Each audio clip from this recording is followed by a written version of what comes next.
Hello my dear friends, പുതിയൊരു വ്ളോഗിലേക്ക് എല്ലാവർക്കും സ്വാഗതം. എല്ലാവരും മാസ കടയിൽ നിന്ന് മേടിച്ച് കുടിച്ചിട്ടുണ്ടോ? ആ രുചിയിൽ തന്നെ നമുക്ക് വീട്ടിലൊന്ന് തയ്യാറാക്കിയാലോ? അതിനു മുമ്പ് ഈ ചാനൽ സബ്സ്ക്രൈബ് ചെയ്താൽ സബ്സ്ക്രൈബ് ചെയ്യൂ. താഴെയുള്ള ബെൽ ബട്ടൺ പ്രസ് ചെയ്യാൻ മറക്കരുത്. ബെൽ ബട്ടൺ പ്രസ് ചെയ്യുമ്പോൾ ഓളും കൊടുത്തേക്കണം. അപ്പോൾ നമുക്ക് ഈ അടിപൊളി മാസ വീട്ടിൽ തന്നെ എങ്ങനെ റെഡിയാക്കാമെന്ന് നോക്കാം. മാസ തയ്യാറാക്കാൻ വേണ്ടി 4 പഴുത്ത മാമ്പഴം ഞാൻ മിക്സിയിലിട്ട് നേരത്തെ അരച്ച് വെച്ചായിരുന്നു. അതിൻ്റെ കൂടെ തന്നെ ഒരു പച്ചമാങ്ങ തൊലി എല്ലാം കളഞ്ഞ് ഞാൻ നന്നായിട്ട് മിക്സിയിൽ അരച്ചെടുത്തിട്ടുണ്ട്. ഇത് രണ്ടും കൂടി നമുക്ക് നന്നായി യോജിപ്പിച്ചെടുക്കാം. മാസയുടെ അതേ രുചിയിൽ നമുക്ക് കിട്ടണമെങ്കിൽ നമ്മൾ ബങ്കനപ്പള്ളി മാമ്പഴം തന്നെ ഉപയോഗിക്കണം. അപ്പോൾ അതെല്ലാവരും പ്രത്യേകം ശ്രദ്ധിക്കാം. ഇനി നമുക്ക് ഇതിൻ്റെ അകത്തേക്ക് ആവശ്യമുള്ള പഞ്ചസാര ഇട്ട് കൊടുക്കാം. മധുരത്തിൻ്റെ അളവ് ഞാനിവിടെ ഒരു 3/4 കപ്പാണ് ഇട്ട് കൊടുക്കുന്നത്, അതായത് 1/2 കപ്പും 1/4 കപ്പും. പിന്നെ മധുരത്തിൻ്റെ അളവൊക്കെ നിങ്ങളുടെ ഇഷ്ടം പോലെ എത്രയോ വന്ന് വെച്ചാൽ ഇട്ട് കൊടുക്കാം. കൂട്ടുകയോ കുറയ്ക്കുകയോ അതിപ്പോൾ നമ്മുടെ മാമ്പഴത്തിൻ്റെ മധുരം അനുസരിച്ചും ഇരിക്കാം. മധുരം ഇട്ട് കൊടുത്തതിന് ശേഷം ഇതൊന്ന് തിളച്ച് തുടങ്ങും. കണ്ടോ, ഇതുപോലെ ഞാനിത് ലോ ഫ്ലെയിമിലാണ് വെച്ചേക്കണത്. ഇനി ഇതൊരു ട്രാൻസ്ലൂസൻറ്റ് ഷൈനിങ് കൺസിസ്റ്റൻസിയിൽ ആവണം. ഇനി എനിക്കൊരു കാര്യം ഇതിൽ പറയാനുള്ളതെന്ന് വെച്ചാൽ പച്ചമാങ്ങയുടെ അളവ് നമ്മുടെ പുളിക്കനുസരിച്ചായിരിക്കും. നല്ല പുളിയുള്ള പച്ചമാങ്ങയാണെങ്കിൽ നമ്മൾ ഒരെണ്ണം എടുത്താൽ മതി. പുളി കുറവാണ് നമുക്ക് 2 പച്ചമാങ്ങ എടുക്കാം. ഇപ്പോൾ ഇത് തിളച്ച് തുടങ്ങിയിട്ടുണ്ട്.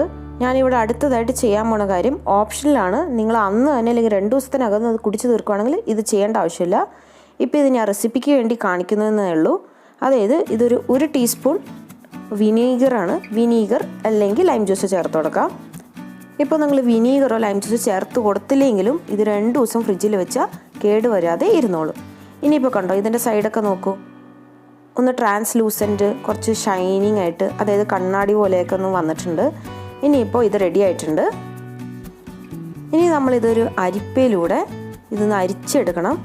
അതായത് ഇതിൻ്റെ പിശിരിയൊക്കെ ഉണ്ടാവുമല്ലോ, അതൊക്കെ നമുക്കൊന്ന് മാറ്റിക്കളയണം. അപ്പോൾ അതിനു വേണ്ടി ഞാനിത് തണുത്തതിന് ശേഷം മാത്രമാണ് ഇത് ഞാൻ ചെയ്യുന്നത്. അതെല്ലാവരും പ്രത്യേകം ശ്രദ്ധിക്കണം. ഇനി ഇതിലേക്ക് നമുക്കൊരു 4 കപ്പ് വെള്ളം ഒഴിച്ചു കൊടുക്കണം. ചിൽഡ് വാട്ടർ ഒഴിച്ചു കൊടുത്താൽ നല്ല ടേസ്റ്റ് ആയിരിക്കും കുടിക്കാൻ. അല്ലെങ്കിൽ നിങ്ങൾ സാധാ വെള്ളം ഇപ്പോൾ ഒഴിച്ചു കൊടുക്കുകയാണെങ്കിൽ ഇതൊന്ന് ഫ്രിഡ്ജിൽ വെച്ച് തണുപ്പിച്ചെടുത്താലും മതി. സോ മൈ ഡിയർ ഫ്രണ്ട്സ്, നമ്മുടെ മാസ ഇവിടെ റെഡി ആയിട്ടുണ്ട്. ഇതെല്ലാവർക്കും ഇഷ്ടപ്പെടുമെന്ന് ഞാൻ വിചാരിക്കുന്നു. നമ്മൾ കടയിലൊക്കെ വെറുതെ പൈസ കൊടുത്തൊക്കെ മേടിച്ച് അതിൻ്റെ അകത്ത് ഇല്ലാത്ത മായങ്ങളൊന്നും ഉണ്ടാവില്ല. മാത്രമല്ല മാസയ്ക്ക് ആവശ്യമുള്ള സാധനങ്ങളൊക്കെ നമ്മൾ അടുപ്പിച്ച് വെച്ച് കഴിഞ്ഞാൽ വെറും 10 മിനിറ്റ് കൊണ്ട് നമുക്കിത് വീട്ടിൽ തന്നെ തയ്യാറാക്കിയെടുക്കാം. അപ്പോൾ ഈ വേനൽക്കാലത്ത് നമുക്ക് ധാരാളം മാമ്പഴവും പച്ചമാങ്ങ കിട്ടുന്ന സമയത്ത് തന്നെ ഇതുപോലത്തെയുള്ള ഡ്രിങ്ക്സ് വീട്ടിൽ തന്നെ ഉണ്ടാക്കാൻ നോക്കാം. എന്തായാലും ഈ റെസിപ്പി എല്ലാവരും ട്രൈ ചെയ്യുമെന്ന് ഞാൻ വിശ്വസിക്കുന്നു. അപ്പോൾ അടുത്ത വീഡിയോയുമായി ഞാൻ വരുന്നവരെ സൈൻ ഓഫ് ഫ്രം സ്വപ്ന.